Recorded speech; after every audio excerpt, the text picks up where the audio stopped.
श्री बाबू माने तारुण्य, श्री बाबू माने तीर, श्री बाबू माने तलवार, श्री बाबू माने तिलमिला है और मराठी में यात्रा, श्री बाबू माने तीखा, श्री बाबू माने तीखापन।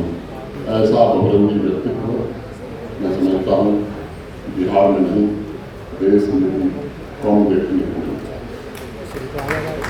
अनेक बातें कही गई हैं, मुझे लगता है कि जरूरत नहीं है उन बातों को दोहराया जाए, लेकिन मैं स्वाभाविक रूप से अपनी सरलता और सरलता के कारण लोगों के बीच श्री बाबू के नाम से ही वो लोकप्रिय हुए। मेरे बड़े पिता उनके निजी सचिव भी रहे एग्रीकल्चर बैंक के यहाँ, और अभी डॉक्टर साहब कह रहे थे कि मौत से मैं भी जुड़ा हुआ हूँ। मेरी मदर इन लॉ की गाँव की रहने वाली। मैं मानता हूँ बिहार में जिन महान व्यक्तित्वों ने जन्म लिया और स्वयं को राष्ट्र निर्माण के लिए समर्पित किया, उस परंपरा में श्री बाबू का नाम स्वर्णाक्षरों में दर्ज है और सदा दर्ज है।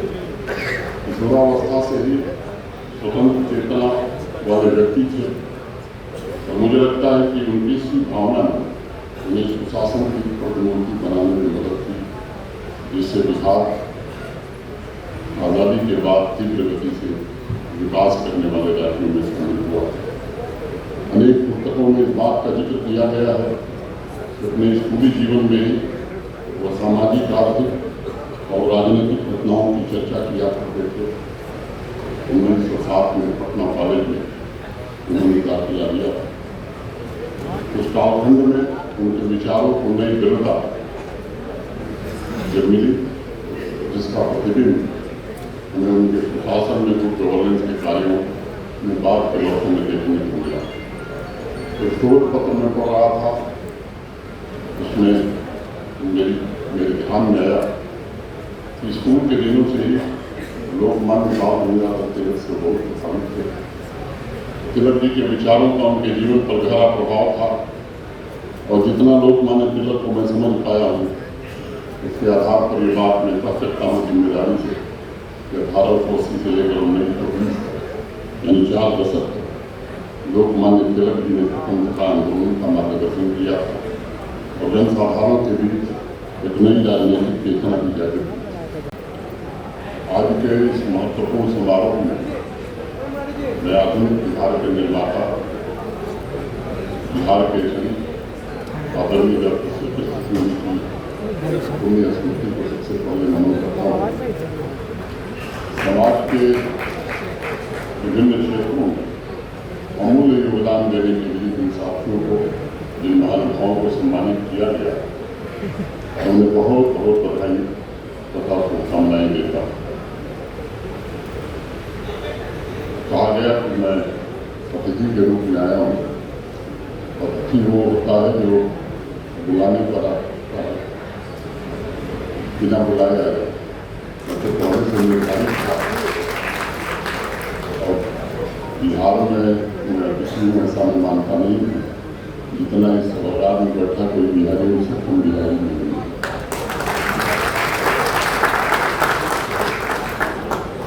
और अगर कभी रहा भी होगा वो दर्जा तो समाप्त हो गया है।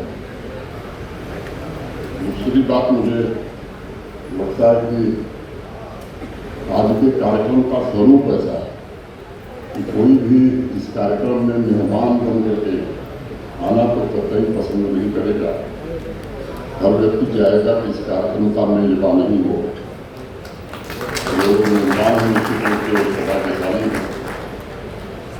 जो भी यहाँ आएगा वो श्री बाबू की पुण्य स्मृति को नमन करेगा, श्रद्धांजलि देगा और मैं अपने आप को सौभाग्यशाली मानता हूँ।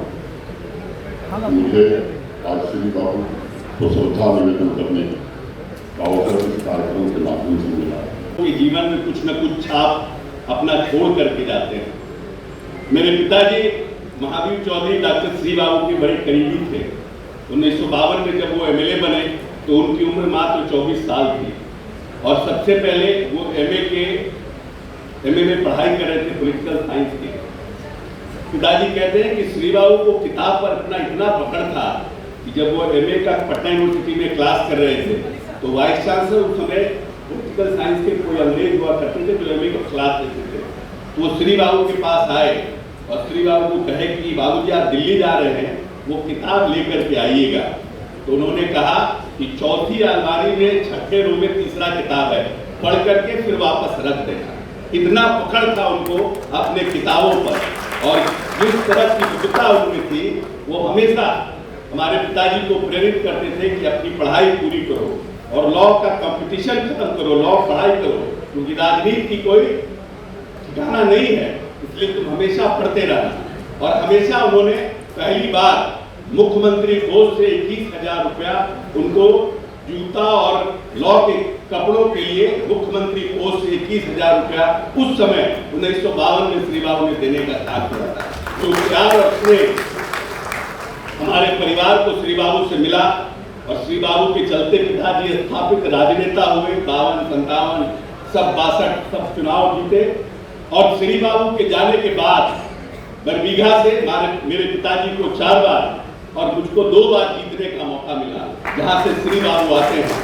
और जब हम पहली बार चुनाव जीते 2000 में, तो श्री बाबू बिहार के बाद श्री बाबू की कहीं आदम तक मूर्ति नहीं थी और बरबीघा के माननीय हमारे साथियों के साथ मिलकर हमने श्री बाबू की आदम कर प्रतिमा वहां लगवाई।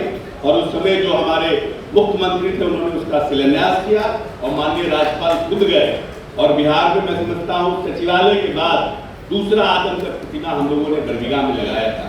श्री बाबू का जितना ज्यादा श्री बाबू पर हम लोग चर्चा करें, परिचर्चा करें, राजधानी से दिनकर पर जितना चर्चा परिचर्चा करें, वो आने वाली पीढ़ी जो हमारी विरासत है, जो हमारी बिहार की परंपरा है। हम इंडिया टुडे का कॉन्क्लेव पढ़ रहे थे, कोई राइटर विदेश से आए हुए थे और नालंदा विश्वविद्यालय पर वो चर्चा कर रहे थे। और नालंदा विश्वविद्यालय बताते हैं कि हार्वर्ड और जो ब्रिटिश कोलंबिया और यूसीएलए जैसे विश्वविद्यालय से बेटर विश्वविद्यालय उस समय हमारा नालंदा का था। और जो किताब और हिस्ट्री की उन्होंने चर्चा की कि 9 तल्ले का हमारा लाइब्रेरी था और किस तरह से 9 विभाग की उसमें पढ़ाई हुआ करती थी। तो हमारा बिहार का जो हमारा डीएनए है वो मजबूत डीएनए है। हम शासक रहे हैं, बांग्लादेश से लेकर अफगानिस्तान तक सम्राट अशोक ने इसी धरती पर शासन किया। लेकिन कुछ कारणवश हम पिछड़े राज्यों में आ गए हैं। जो बिहार पूरे हिंदुस्तान पर राज करने का काम किया, जब बिहार हिंदुस्तान सोने की चिड़िया कही जाती थी, तो बिहार सम्राट अशोक चंद्रगुप्त का राजकाज था और सम्राट अशोक यहाँ के राजा थे। और उसके बाद जैसे जैसे यहाँ नालंदा विश्वविद्यालय हुए, यहाँ विक्रमशिला जैसे विश्वविद्यालय, हमारा डीएनए मजबूत है। हम पूरे देश दुनिया पर राज करने की शक्ति रखते हैं। तो मैं पुनः एक बार आपका आभार भी प्रकट करता हूँ और आपका अभिनंदन भी करता हूँ। आप उसी मिट्टी के लाल हैं। हम समझते हैं कि समाज के लिए और भी आपका भविष्य में योगदान हो। इसी आशा और विश्वास के साथ मैं श्री बाबू को बार बार एक चीज के लिए प्रणाम करना चाहता हूं कि जिन्होंने दलित समाज के लिए देवघर का मंदिर खोला। और जो होली का त्योहार आ रहा है, होली के त्योहार में जैसे पूरा समाज एक हो जाता है, जैसे कुंभ में पूरा समाज एक ही घाट पर आकर स्नान करके पूरा समाज एक हो गया, उसी प्रकार श्री बाबू ने ये सपना बरसों बरस पहले देखा कि मंदिर सबका है, सब मंदिर में जाएंगे और एक ऐतिहासिक काम उन्होंने किया। हम समझते हैं कि इस समाज की बड़ी जवाबदारी है, बड़ी जिम्मेदारी है कि जिनको स्थान श्री बाबू ने दिया उनको गले लगा कर रखना, उनको सहेज कर रखना और समाज के मुख्य धारा में लाकर प्रगति के पथ पर उनको आगे बढ़ाना श्री बाबू के प्रति सच्ची श्रद्धांजलि होगी। और श्री बाबू के जो फॉलोअर्स होंगे वो अवश्य इस दिशा में सकारात्मक कदम उठाएंगे। आप धैर्य से अपने इस कार्यक्रम को आगे बढ़ाते रहें, आगे भी इसको और बृहद तरीके से करें। दिनकर ने लिखा है कि सौभाग्य न सब दिन सोता है, आगे देखो क्या होता है।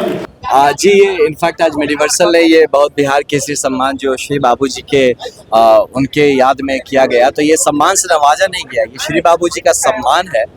मतलब उनके सम्मान से हम लोग प्रेरित होके आज इसमें, बल्कि ये सम्मान श्री बाबू जी का है और हम लोग उनके आदर्शों को लेके अगर बिहार को बनाने में लग जाए और इस जिम्मेदारी को लेके जो उन्होंने एज प्रथम मुख्यमंत्री के रूप में जो उन्होंने जितना कुछ किया है, जो आज हम जाति से भोग रहे हैं इतना, है ना, उसके अगेंस्ट उन्होंने जितना बड़ा स्वरूप दिखाया, एक जमींदार हो के जमींदारी प्रथा के अगेंस्ट उन्होंने आवाज उठाई, तो वो बुलंदी अगर आज हम लोगों में आ जाए तो बिहार बदलते देर नहीं लगेगा।